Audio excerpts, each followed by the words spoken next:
Hey, this is Bubba Jimbo Bob II, and this is now my first post-commentary. I had actually done one while playing Stronghold, but unfortunately one of my key bindings got reset because I had reinstalled some sound drivers. And this, of course, totally screwed me up when it comes to commentary. In any case, this is Stronghold, produced by Strategic Simulations, and also in part with Stormfront Studios. This was produced back in 1993, I believe, and the game is a D&D real-time strategy game. Now, it has a pause function, so you can pause and resume, and you can even step time while paused. So you don't have to play it real time, and I certainly don't. But, you know, the game can be real time. All the battles for sure are, regardless of whether or not it's paused. And as this screen attests to, you know, it can be a bit chaotic, honestly.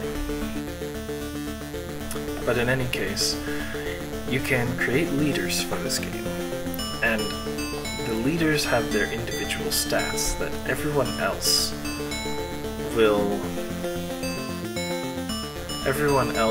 be based loosely off of your leader stats. So every little figure on the map is a unit in this case. So the basic premise is being set up here in the intro, and clearly states that the whole point is to build up your kingdom and destroy the Mind Arc.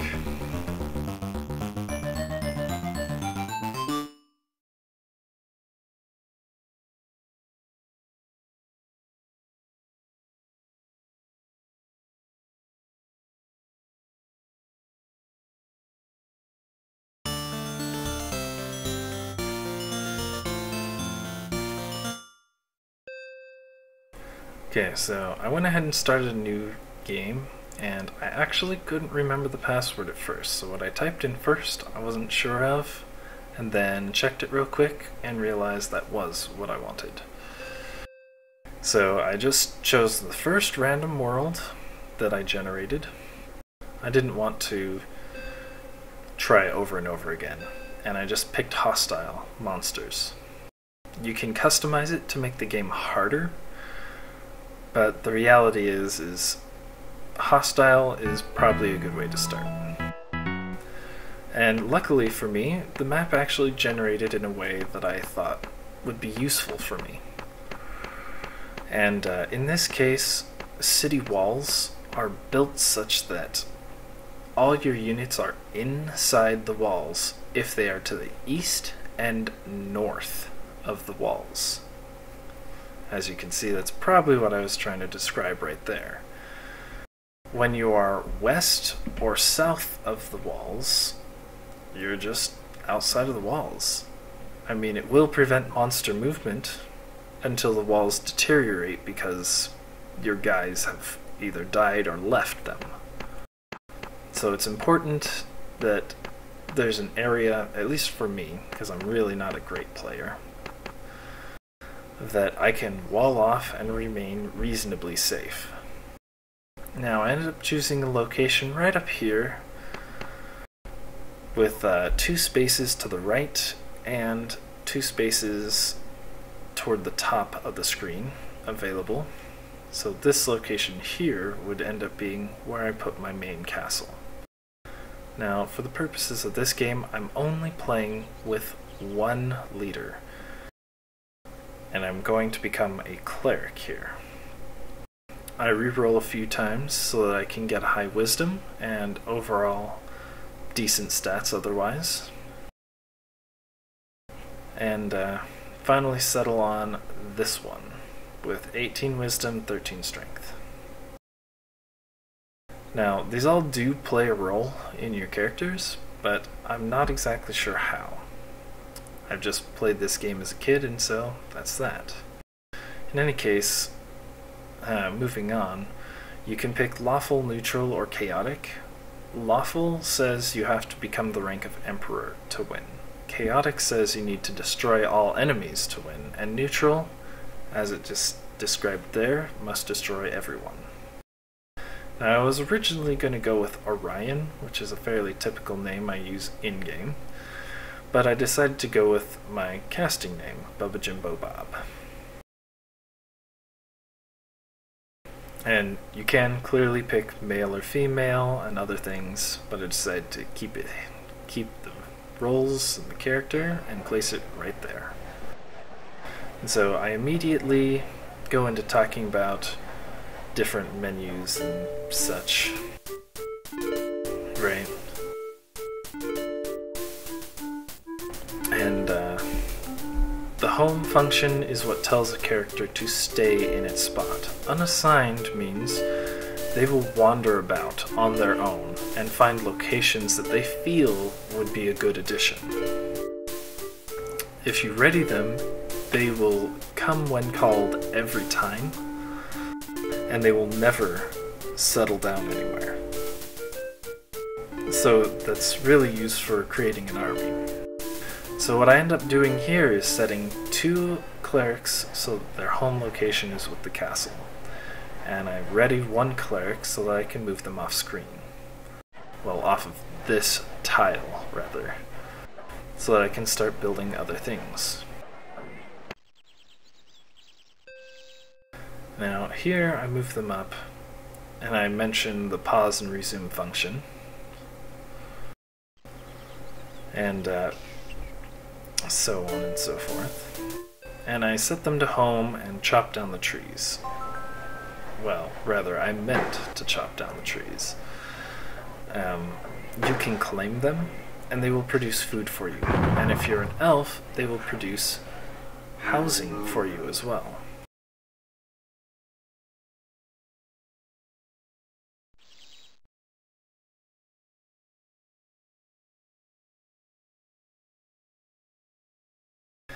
As you may have heard, that was my puppy Scout making some noise. He's been a little bored this morning, with me trying to pick up this new hobby, I suppose you could call it.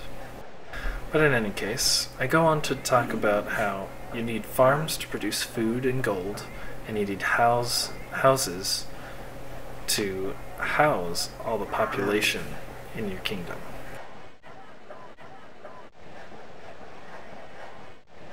Now, this stuff takes a while to build, and the castle, I believe, ends up finishing before the other things do, which is pretty nice because it provides a decent amount of housing.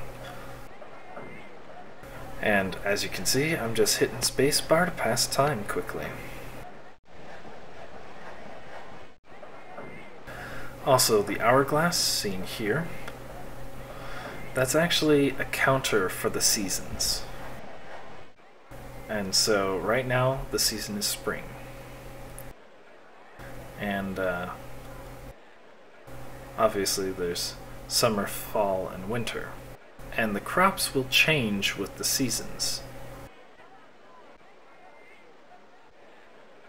And so here I'm talking about how many houses it provides and how much food storage the castle provides. And it can be upgraded, but it costs a lot of money.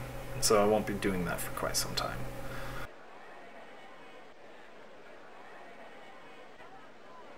In any case, the seasons, if you were to consider spring and summer normal, then in the fall you get more food harvested and more gold per farm. And in the winter you have much less food harvested and much less gold per farm. Now here is the general screen for this leader. Shows the statistics, population versus housing, the food production versus food storage, income, current gold, how much gold I can store in my vault storage, and then there's fund access. Fund access is kind of like credit. It's based on how much money you have coming in, essentially. And so the more money you have coming in, the higher your common fund tends to be. Now the fund access is 10% per marketplace. And so as you'll see in a while, I'll actually build 10 marketplaces so that I have 100% access to this common fund. Moving on, I go on to talk about the popularity and how much is needed to promote, and the number of city blocks and how many is needed to promote. You have to exceed both values in order to get a promotion, and currently I'm Baron. Now Baron can be promoted to Viscount, and I don't recall what is after Viscount. I think it's just Count in general. And each time you get a promotion, the requirement for city blocks goes up by 50. The requirement for popularity goes up by, I think, 3%. But since I have to become Emperor, there's quite a few promotions that I need to go through to get there. And so this screen obviously isn't the most exciting, but I've probably explained it a lot quicker than I did the first time.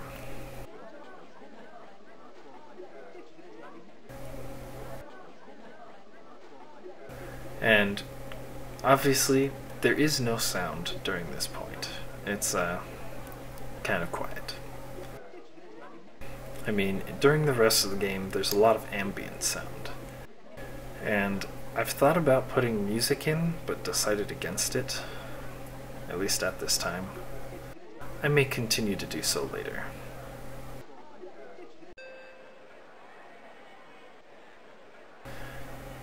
But moving on, you can clearly see that I was racing time ahead here. And here, this cleric moved out on its own, found a good spot, and I decided to ready and home them because currently he's off to the right, and when you ready and home them again, it'll center their dot, because I'm a little OCD, so I like to have things centered. So I just did that, and the first time through seeing this, I remarked how amazing it was that we got 2 gold deposits at once. I mean, that is really fantastic, and that does not normally happen. So it was quite surprising for it to happen.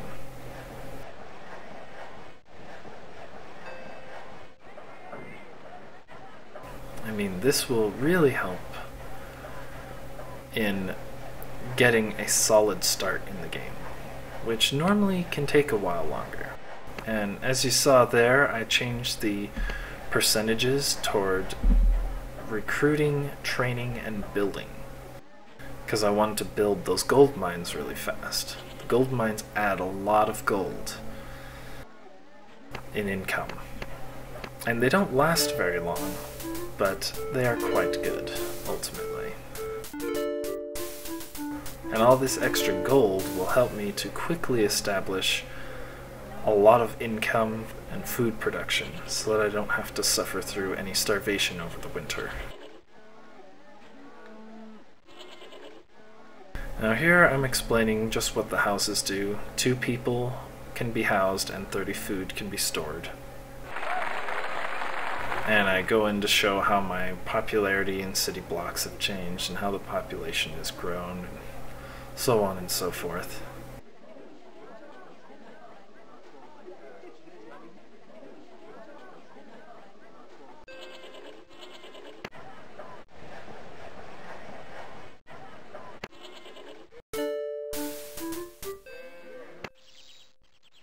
And really here I'm just continuing to expand the amount of space I'm using right now, because until those gold mines are produced, I'm really just chopping down trees, building farms, and building houses to continue to grow my population.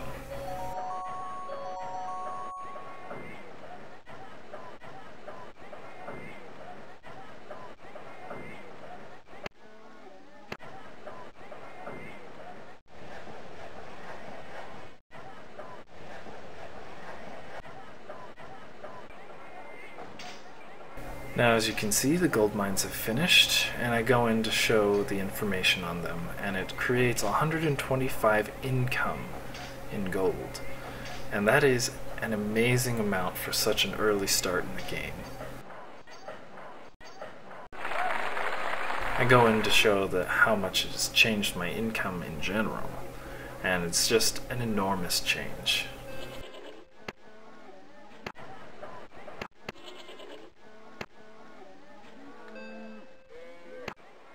And obviously you can see I flip around a lot, and it's really just to keep things checked out, because the unassigned people can be kind of sneaky. They just kind of disappear sometimes, and really they just look like the other dots standing there, and so it's easy to miss them. And so I will periodically move the screen around and just check. Now, as you can see, the swamp there is useless, really. It just fills the land, so you have to fill it in before the land is actually usable. And you'll see me come back and place down an inn on top of it.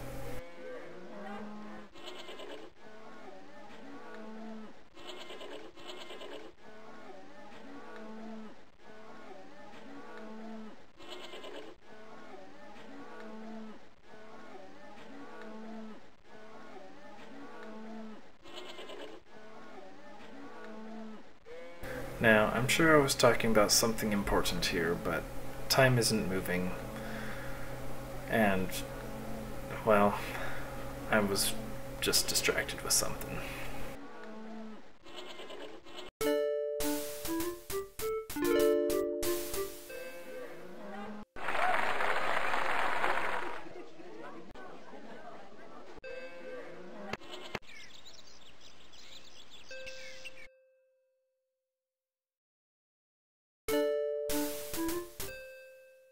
Now, this is the point where I start to establish my marketplaces and other supporting structures for the city.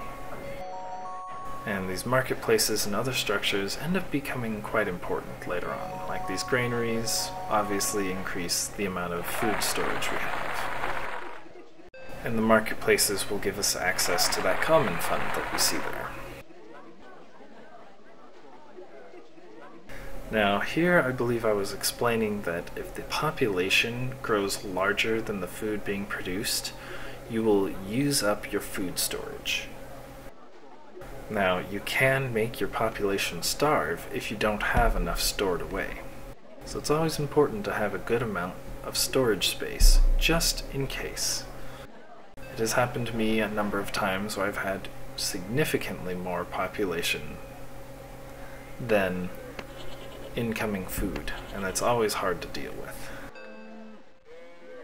Anyways, here you can see that I'm switching the production percentages back to normal.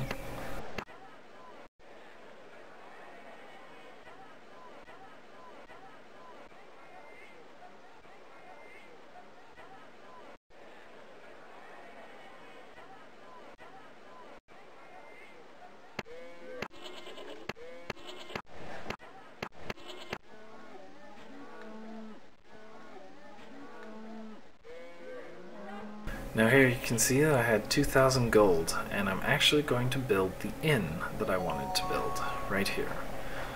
And so, initially I had said it was 30 people it housed, but initially it is actually only 15 people. But it also produces 15 gold.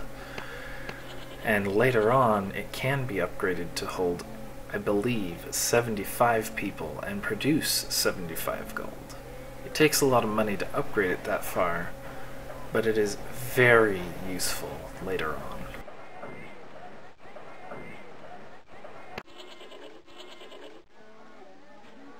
And here I'm explaining that I'm just going to replace these pairs of houses with inns so that I make money. I'll lose the food storage capacity, but with granaries I'll have plenty of food storage that I won't need them stored in the houses.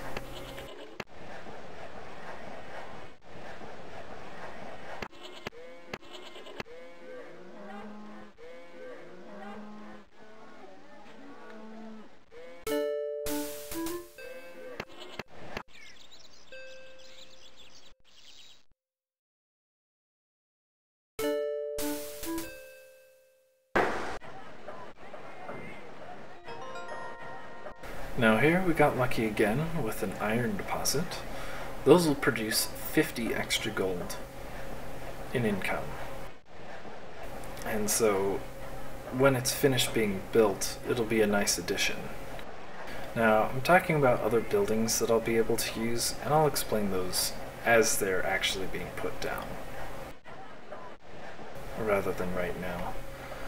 But we do actually pick up, I think, 2 more, maybe it was just 1 more iron mine, that helps us keep some money coming in early on.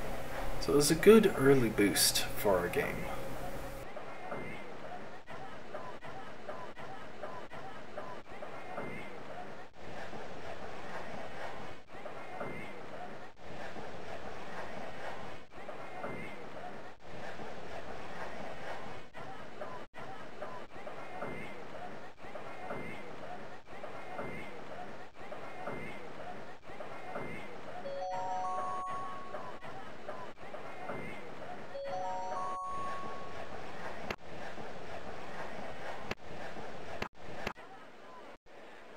And what I put there was the scribery. It produces gold in income, and it's just a money-making building, basically. Every, I suppose, race, you could say, has one. The dwarves, halflings, clerics, etc. They all have a building like that. And it can be upgraded to produce a pretty good amount of gold. But I just set that alongside 2 marketplaces that we're going in, because I only want 1 of them anyways.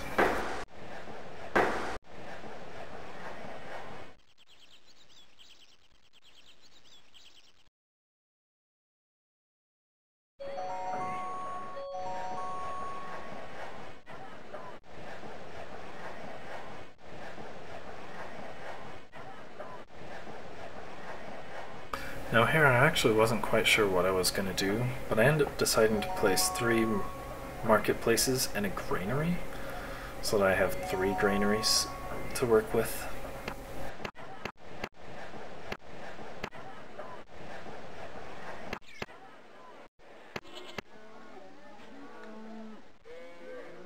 And here, as you can see, the previous mine had become exhausted. And so it'll actually get filled in later with an inn.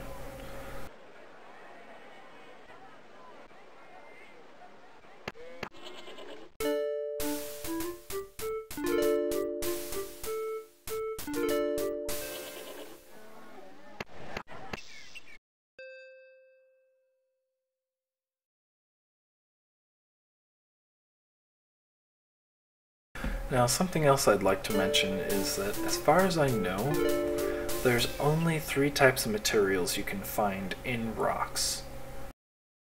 And that is iron, gold, and gems. Iron being the least valuable, and gems being the most.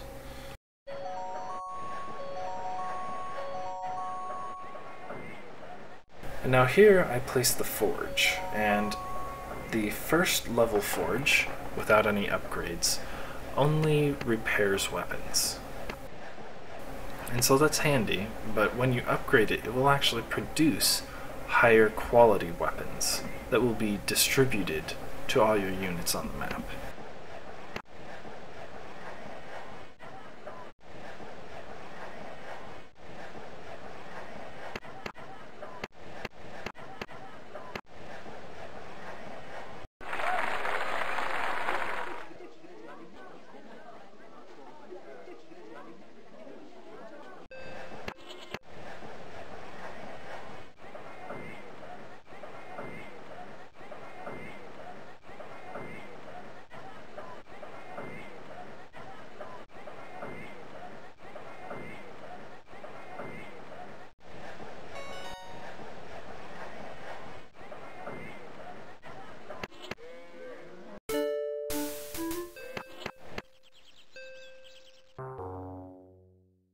Anyways, that was the other gold mine that is exhausted, and I'm moving out more clerics to put in more farmland and eventually more inns.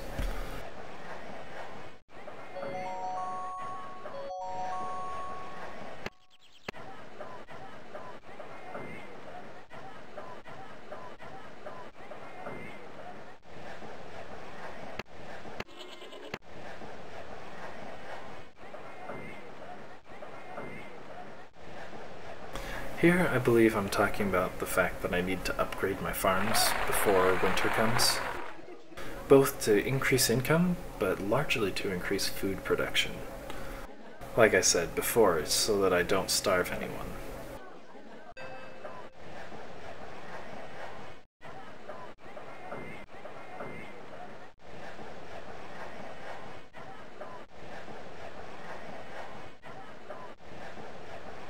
And this is showing the difference between the initial plot and the upgraded plot. The upgraded plot produces 6 gold versus 1 gold, and feeds 28 people versus 9 people. It's a huge improvement.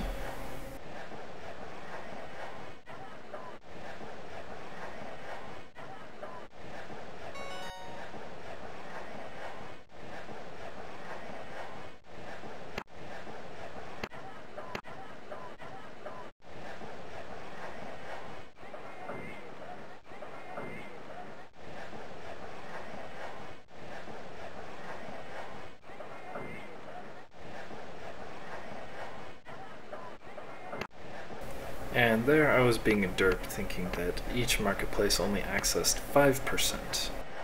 The reality is it just hadn't updated to let me know that I had access to 60% because I had 6 completed buildings, rather than 30% like it said. I thought it was a bit strange there, honestly.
Anyways, here I'm just expanding some more. Found some more iron, obviously. And not a whole lot else is going on at the moment.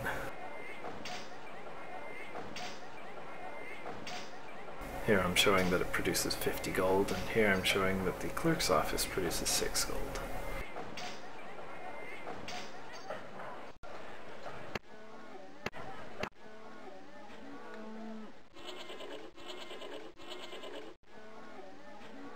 Either way, this video is nearly up.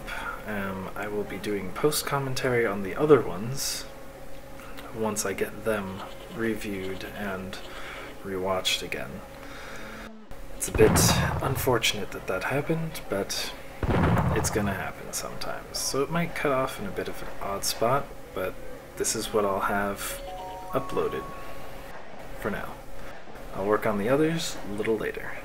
This is Bob, and I will bug you guys another time.